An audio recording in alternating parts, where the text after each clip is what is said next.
تو میں نے ایک چیخ ماری تھی، لیکن وہ دونوں میاں بیوی گہری نیند سو چکے تھے۔ انہیں میرے ڈرنے سے خاک اثر نہیں پڑا تھا۔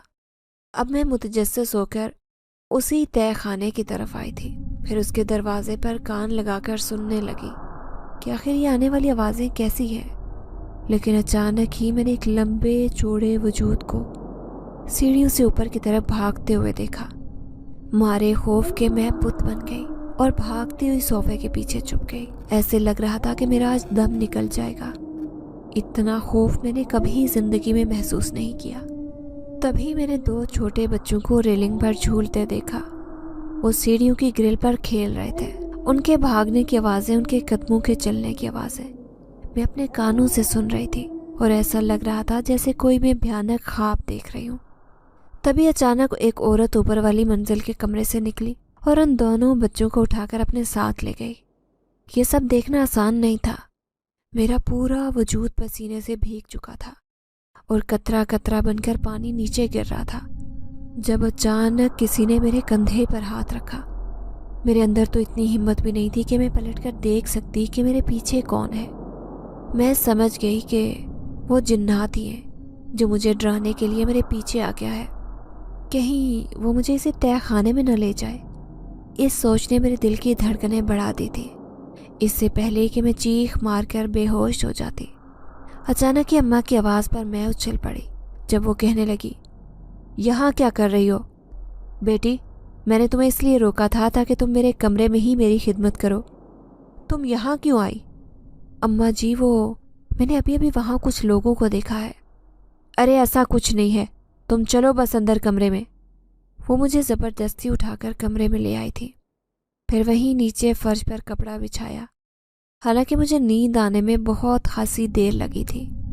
پھر صبح اماں مجھے سمجھاتے ہوئے کہنے لگیں کہ دیکھو، ان سے گھبرایا نہ کرو، انہوں نے تم پر اتنا بڑا احسان کیا ہے، پھر تمہیں کس چیز کا خوف ہے؟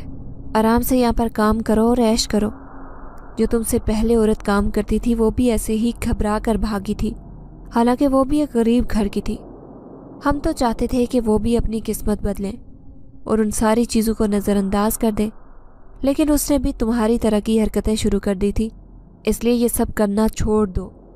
وہ بڑے آرام سے یہ باتیں کر رہی تھی، جیسے ان کے لیے یہ سب معمول کی باتیں ہوں۔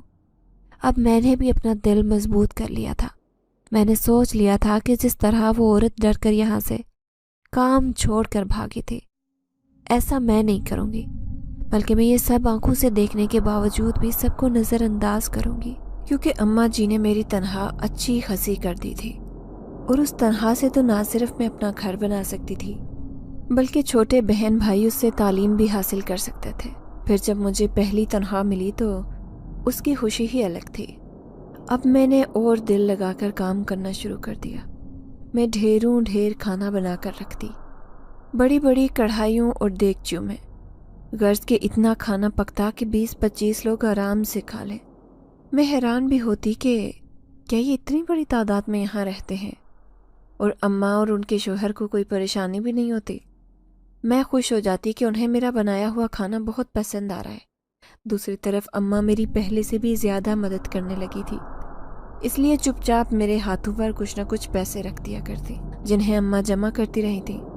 پھر میں نے اپنے گھر کی تعمیر شروع کی اور چھوٹے بھائیوں کو اسکول میں بھی داخل کروا دیا تھا۔ میں تو تعلیم حاصل نہیں کر سکی، لیکن میں انہیں تعلیم یافتہ بنانا چاہتی تھی۔ محلے کی عورتیں اماں کے پاس آ کر کہتی، ارے تیری بیٹی سکینہ آج کل کیا کرتی پھر رہی ہے جو تیرے گھر کے حالات اتنی جلدی بدل گئے؟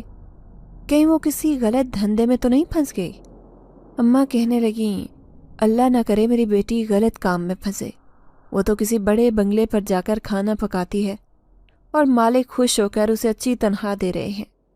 ارے ہمیں بھی اسی بنگلے پر لگوا دو، ہم بھی عیش کر لیں۔ اماں کہتی کہ وہاں پر صرف ایک ہی ملازمہ کی ضرورت ہے، کیونکہ وہاں پر رہنے والے 2 بوڑھے میاں بیوی ہی ہیں۔ اماں نے ابھی سے ہی میری شادی کا جہیز جوڑنا شروع کر دیا تھا، جبکہ میں انہیں منع کرتی اور کہتی کہ ابھی مجھے زندگی میں بہت کچھ کرنا ہے، اسی لیے وہ میری شادی کے بارے میں نہ سوچیں۔ لیکن ایک دن میں حیران رہ گئی جب شہر میں رہنے والے ہمارے ایک چچا اماں کے پاس آئے اور کہنے لگے، بھابھی میں اس گھر کا حصہ لینے آیا ہوں،